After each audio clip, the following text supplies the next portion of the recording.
আসসালামু আলাইকুম গাইস, রাফি গল্প সিজন 2 ফুল পার্ট নিয়ে আইছি, তো সবাই ভিডিওটা দেখেন।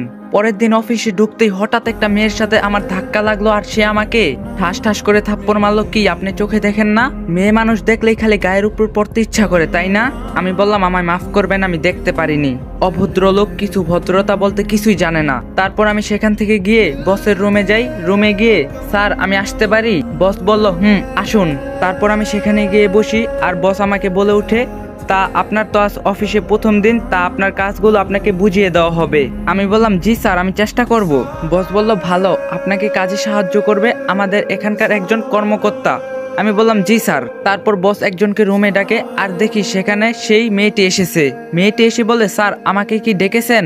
বস বললেন ইনি হলেন রাফি, আমাদের অফিসে নতুন জয়েন করেছে, আপনি তাকে ওনার কাজগুলো বুঝিয়ে দিবেন। তারপর মেয়েটি কেমন যেন আমার দিকে তাকিয়ে আছে, যেন এখনো আমার উপর তার রাগ কমেনি। তারপর বস আমাকে আবার বলে উঠে, ইনি হলেন আমাদের এখানকার সিনিয়র অফিসার রিদি, ইনি আপনাকে আপনার কাজ বুঝিয়ে দিবে আর আপনাকে বিভিন্ন কাজে সাহায্য করবে।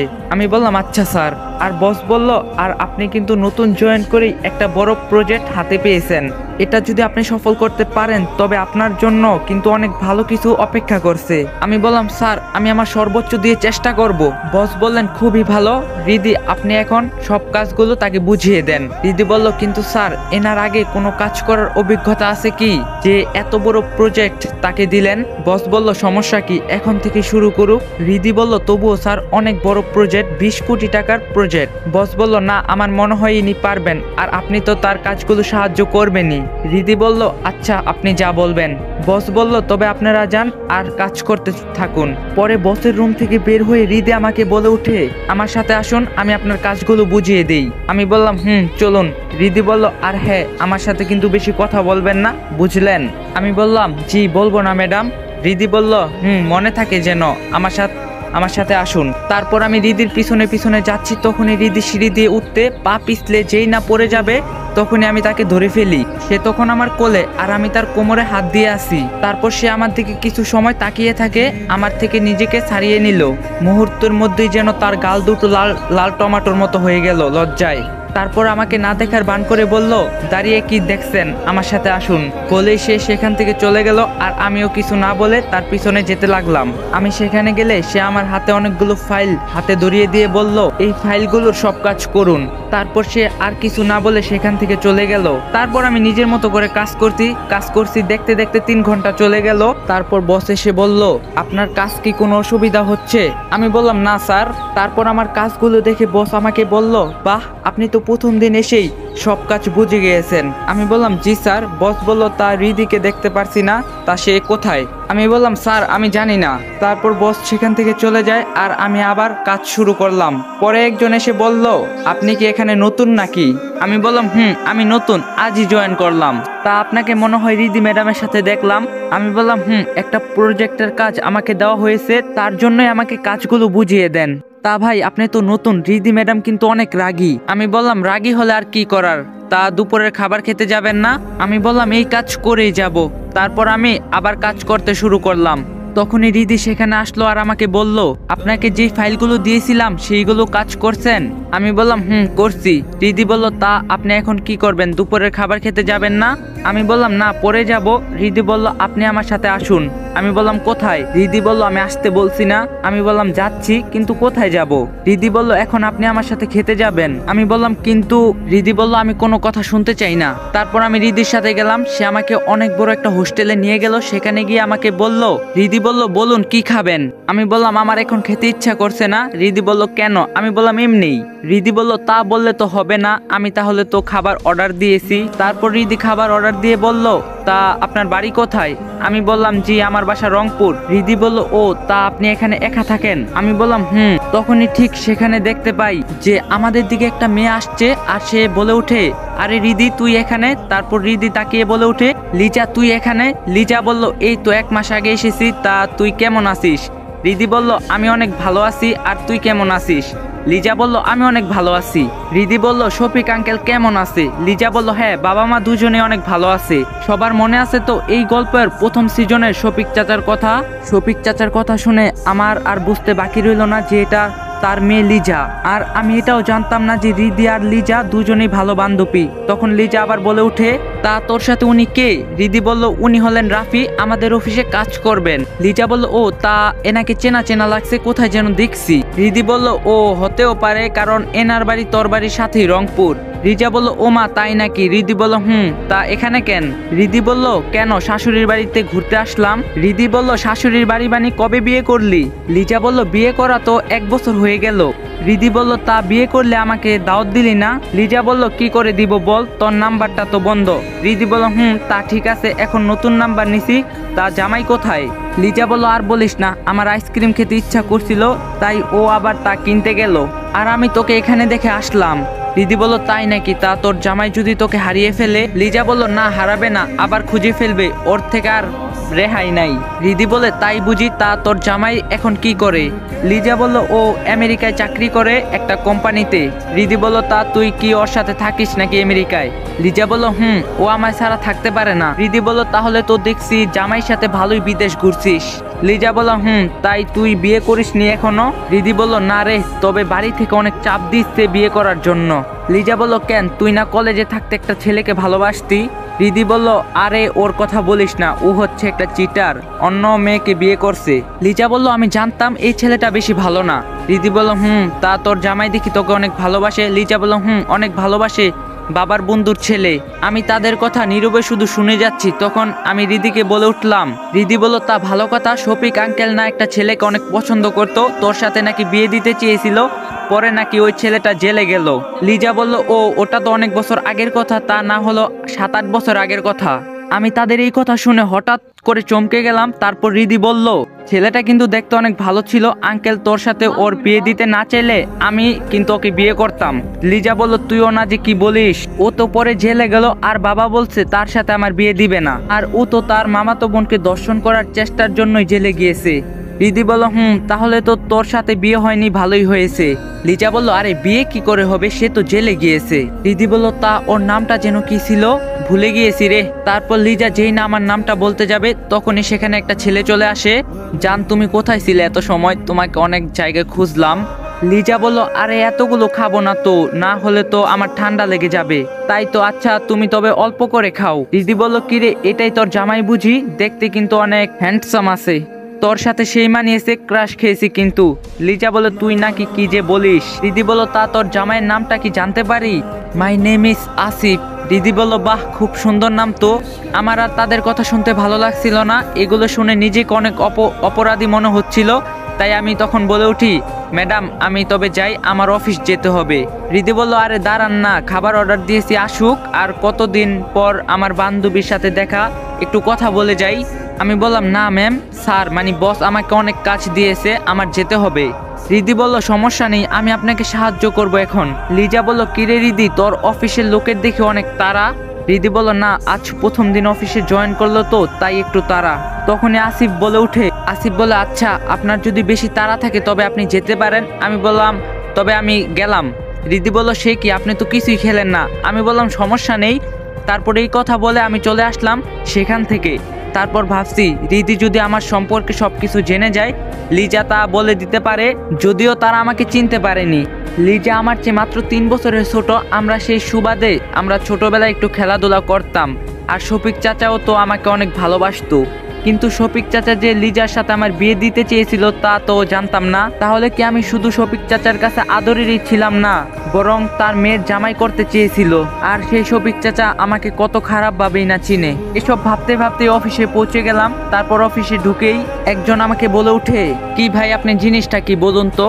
আমি বললাম কেন, আমি আবার কি করলাম? কি করেন নাই বলুন? যে রিদি ম্যাডামের সাথে আমরা কথা বলতেও ভয় পাই, আর সে আপনাকে নিজে ডেকে খাওয়াতে নিয়ে গেল। আমি বললাম কেন, এতে কি হয়েছে? কি হয়নি বলুন? ম্যাডাম হচ্ছে এই অফিসের সবার ক্রাশ, শুধু কি আমাদেরই, এই অফিসের বসের ছেলে পর্যন্ত তার পিছনে ঘোরে। আমি বললাম ভাই আমি এসব কিছু বুঝি না, আমি এখানে কাজ করতে এসেছি, আর আমার কারো পিছনে ঘোরার দরকার নেই। তাহলে তো আপনার তো আরো ভালো, ম্যাডাম আপনার উপর তাহলে ক্রাশ খাইছে।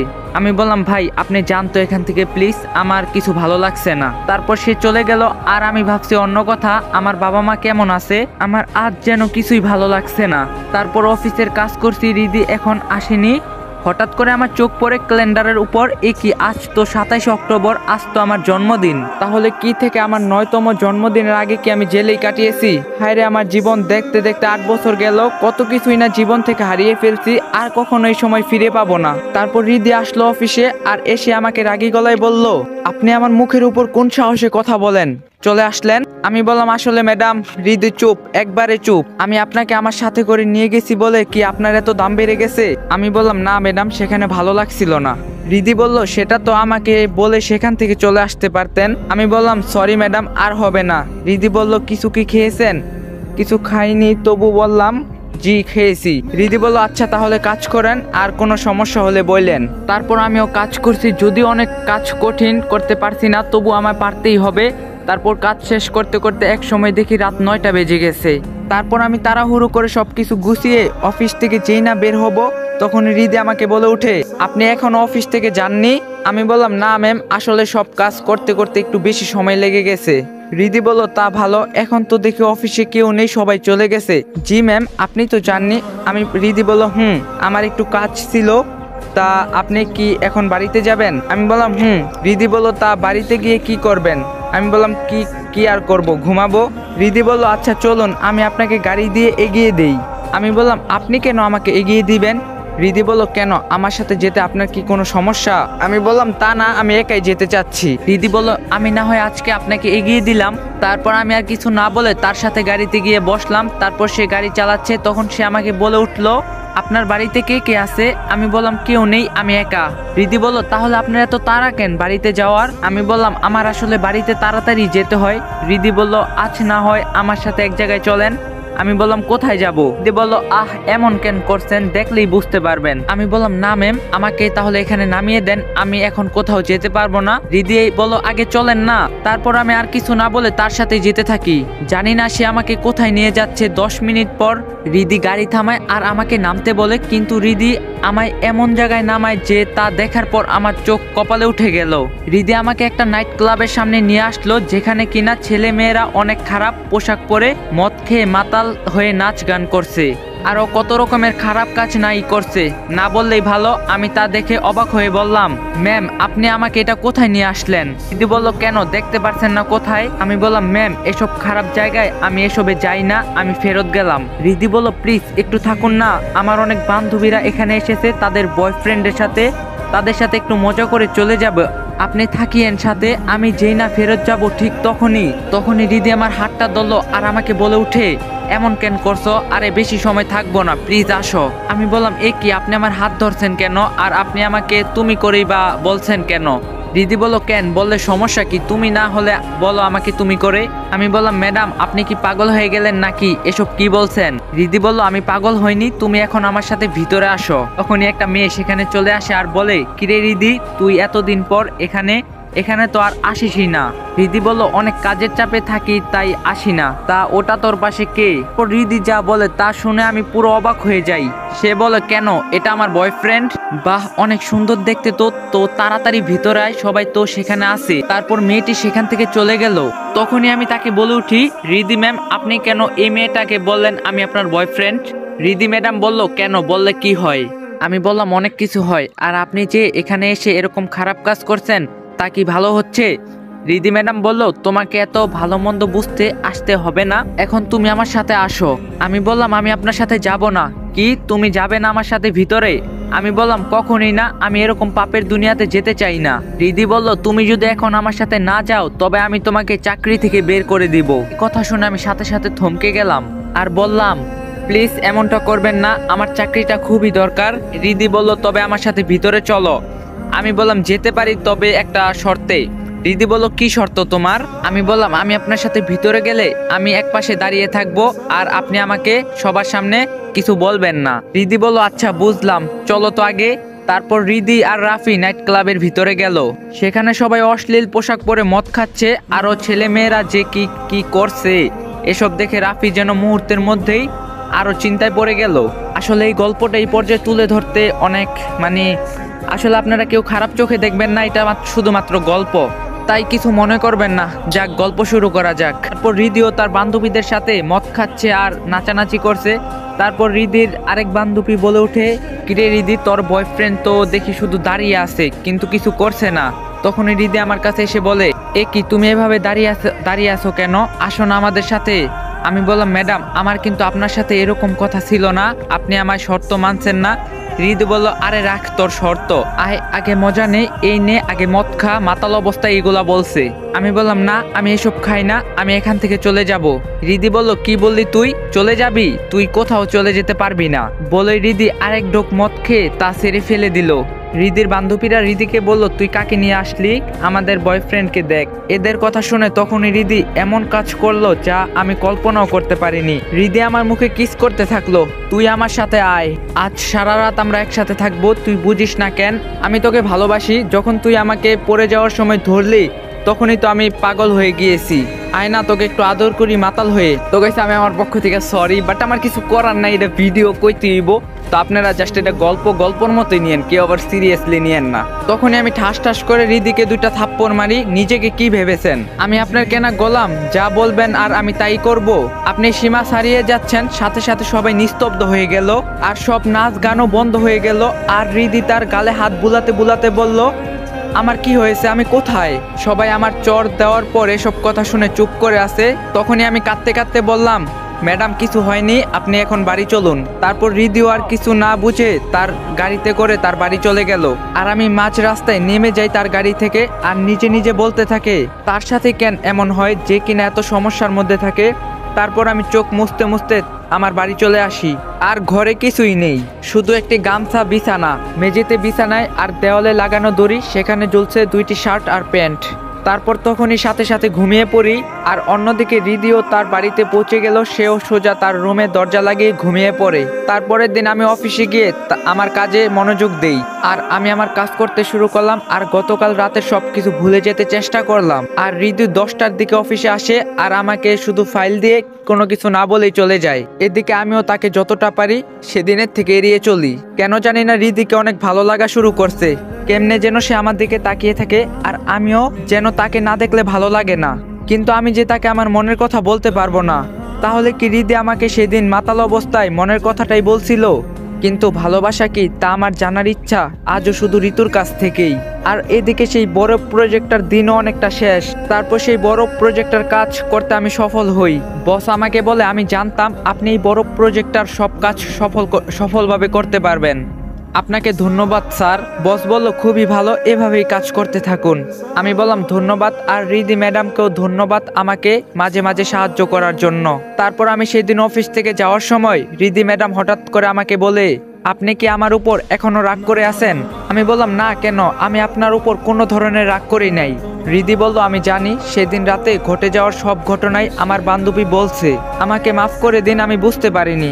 আপনিও মন না, আপনি সত্যি অনেক ভালো মনের মানুষ, আমায় মাফ করে দিন, আমি আর এসব খারাপ কাজে নেই। আমি বললাম, আপনি যে আপনার ভুলটা বুঝতে পারছেন সেটাই অনেক বড় কথা, আমি আপনাকে মাফ করে দিছি। রিদি বলল, আমি আপনাকে একটা কথা বলতে চাচ্ছিলাম। আমি বললাম, জি বলুন। রিদি বলছে, আসলে আমার বাবা মা আমার বিয়ে ঠিক করছে, আর 5 দিন পর আমার বিয়ে। যার সাথে নিয়ে যাচ্ছে সে বিদেশ থাকে, তার সাথে আমার বিয়ের পর বিদেশ যেতে হবে, হয়তো আর কোনোদিন আপনার সাথে দেখা হবে না। তাই বলছিলাম আপনি যদি আমার বিয়েতে আসতেন। পরে আমি বললাম, আমি অবশ্যই আপনার বিয়েতে আসবো। রিদি বলল, সত্যি বলছেন তো? আমি বললাম, অবশ্যই আসবো। তারপর 5 দিন পর রিদির বিয়ে হয়ে গেল। তবে আমি কি তাকে সত্যি ভালোবাসছিলাম নাকি জানি না, তবে আজও ঋতুকে ভীষণ ভালোবাসি আমি, হয়তো তাই আমার রিদির জন্য মনে কোনো জায়গা রাখতে পারিনি। রিদির বিয়েতে লিজা, শফিক চাচার মেয়ে, এসেছিল, তবে প্রতিবারই আমি নিজেকে তার থেকে লুকিয়ে রাখছিলাম, যদি কখনো সে চিনে যায় তাই বলে। তারপর রিদির বিয়ে শেষ হয়ে গেল, আমি আবার বাসার দিকে হাঁটা শুরু করলাম। পুরো রাস্তায় কেউ নেই, আজ যেন ভালোই লাগছিল অনেকটা। তখনই হঠাৎ আমার চোখে একটা ব্যাগ পড়লো, পাশে তেমন কোনো লোকজনও নেই, আর ব্যাগটি পড়ে থাকে রাস্তায়। তারপর আমি সেই ব্যাগের কাছে যাই আর দেখতে পাই যে একটা অফিসিয়াল ব্যাগ, আর ব্যাগটা অনেক বড়। আর আমি যখন ব্যাগটা খুলি তখন পুরো অবাক হয়ে যাই। আমি দেখতে পাই সেই ব্যাগে কিছু কাগজ আছে আর অনেক টাকা। এত টাকার বান্ডিল দেখে আমি অবাক হয়ে যাই, সেখানে না হলেও 1 কোটি টাকার উপর টাকা হবে। তারপর আমি সেই টাকার ব্যাগ নিয়ে খুব সাবধানে বাসায় আসি আর দরজা বন্ধ করে আগেই সেই ব্যাগটা খুলি। এত টাকা কার হতে পারে শুধু ভাবতে থাকি। তারপর আমি ভাবতে থাকি এই টাকাগুলো নিয়ে আমি কি করব। তার একটু পরে ভাবতে থাকি আমার এই টাকাগুলো নেওয়া ঠিক হবে না, কিন্তু সে যদি টাকাগুলো তার নিজের কাছে রাখে সে রাতারাতি বড়লোক হয়ে যাবে। তারপর সে ব্যাগ নিয়ে অনেক চিন্তায় পড়ে যায়। এদিকে রাত অনেক গভীর। তখন সে ব্যাগে টাকার মাঝে হঠাৎ করে সেই কাগজগুলো দেখে, আর সে দেখতে পারে যে এটা কোনো কোম্পানির হয়তো হবে, আর সেই কাগজে তার ঠিকানাও আছে। তারপর রাফি বুঝতে পারে এটা কার টাকার ব্যাগ। তারপর সে সিদ্ধান্ত নেয় যে এই টাকাগুলো তার মালিককে ফেরত দেবে। তারপরের দিন সকালে রাফি সেই টাকার ব্যাগগুলো নিয়ে সেই ঠিকানায় পৌঁছে যায়। যদিও তার ঠিকানাটা খুঁজতে বেশি কষ্ট হয়নি। অনেক বড় কোম্পানি যে কাউকে জিজ্ঞাসা করলে এর অফিসের ঠিকানা বলতে পারে।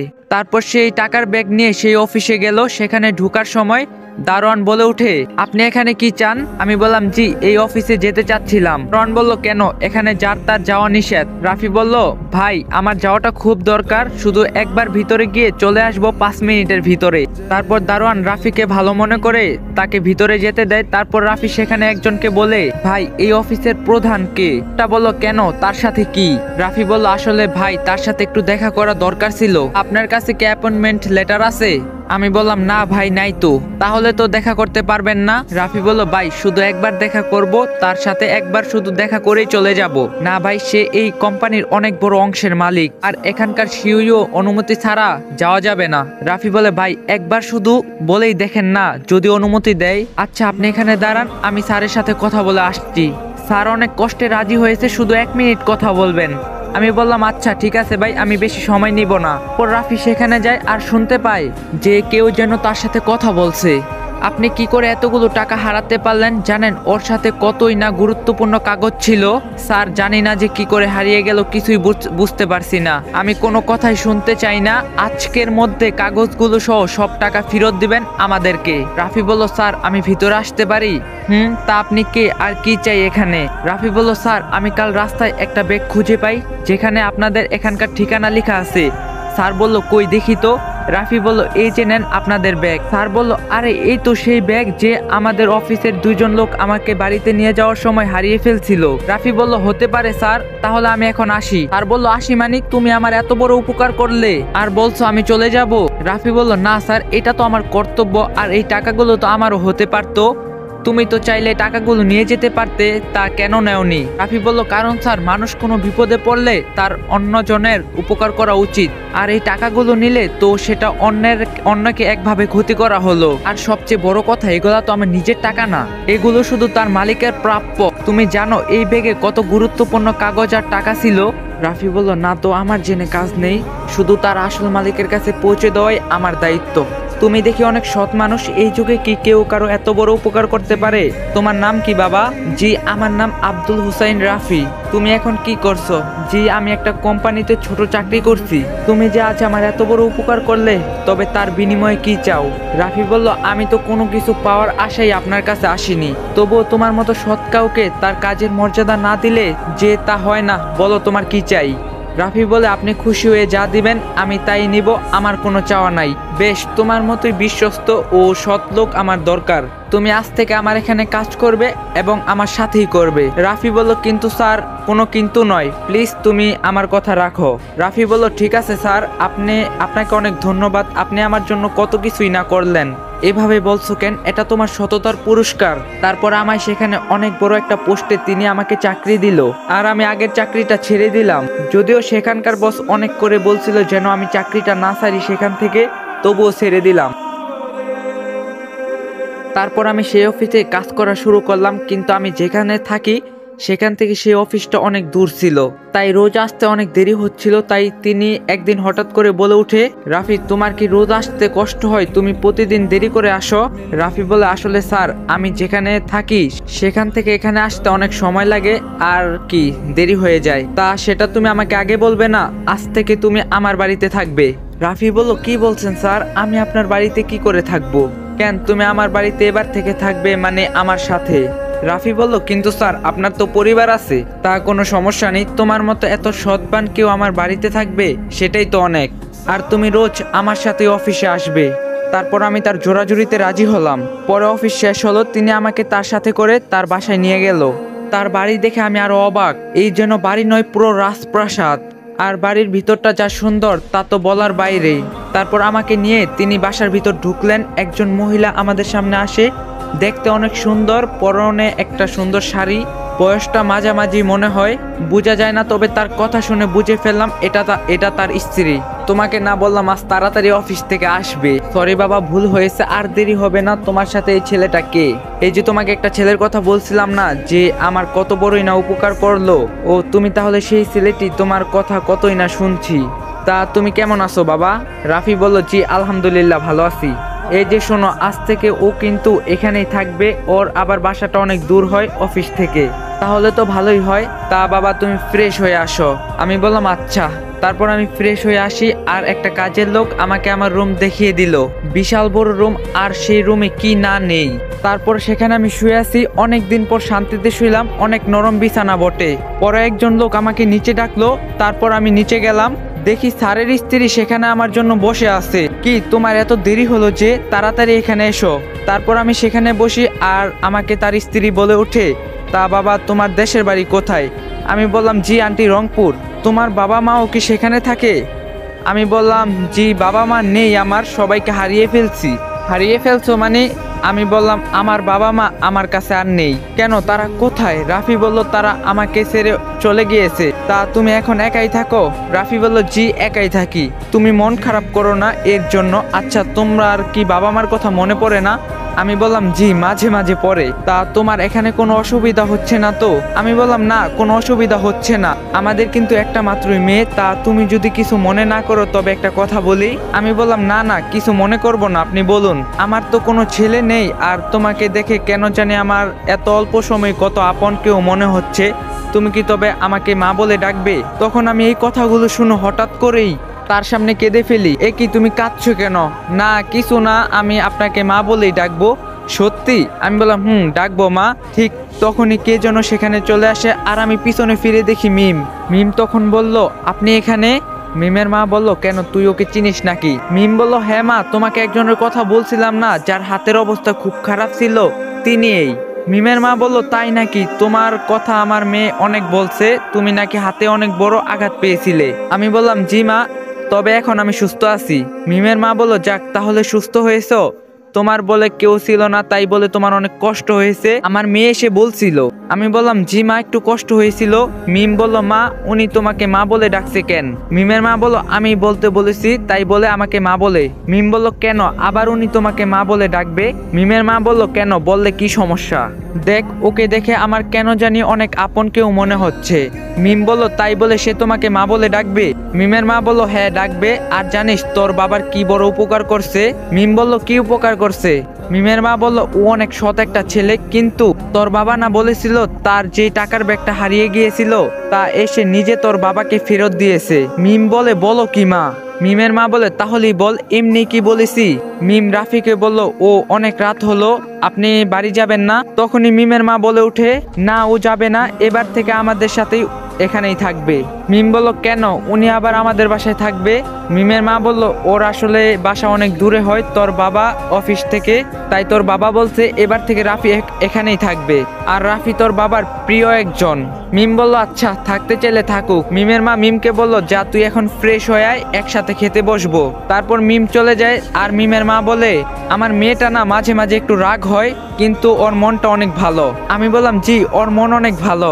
মিমের মা বলল, আচ্ছা তবে এখানে বসো, আমি দেখে আসি রান্না কতটুক হলো।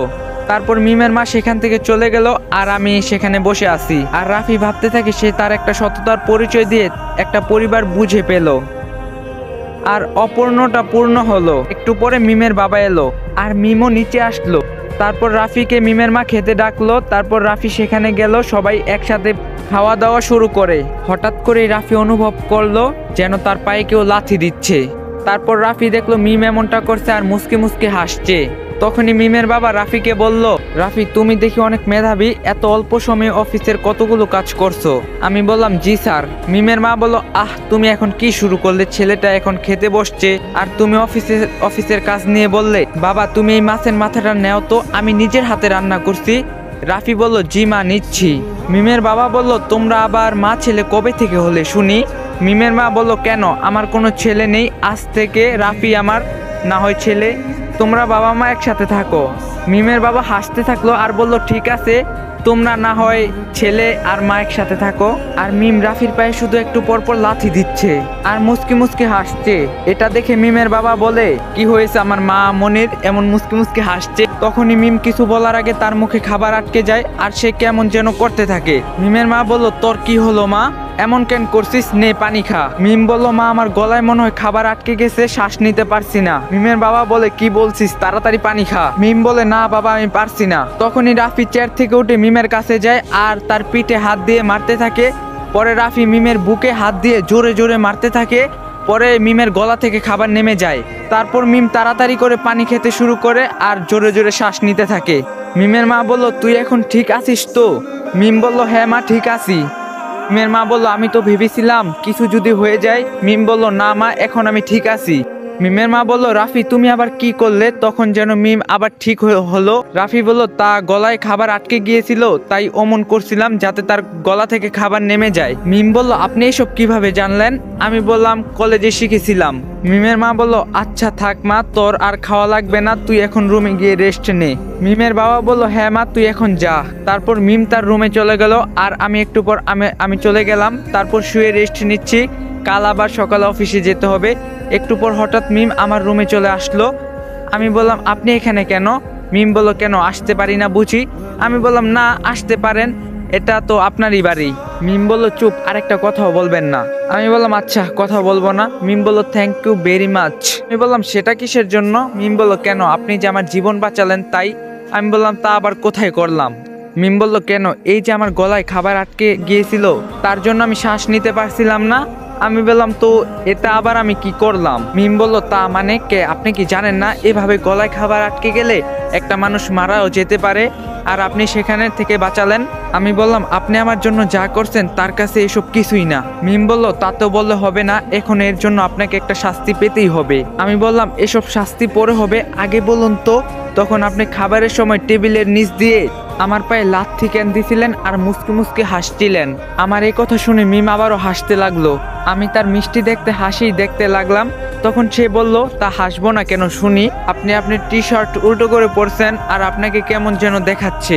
তারপর রাফি দেখে সত্যিই তো সে তার টি শার্ট উল্টো করে পরছে, কি লজ্জার একটা বিষয়। মিম বলল কি জানা হলো এখন কেন হাসছি?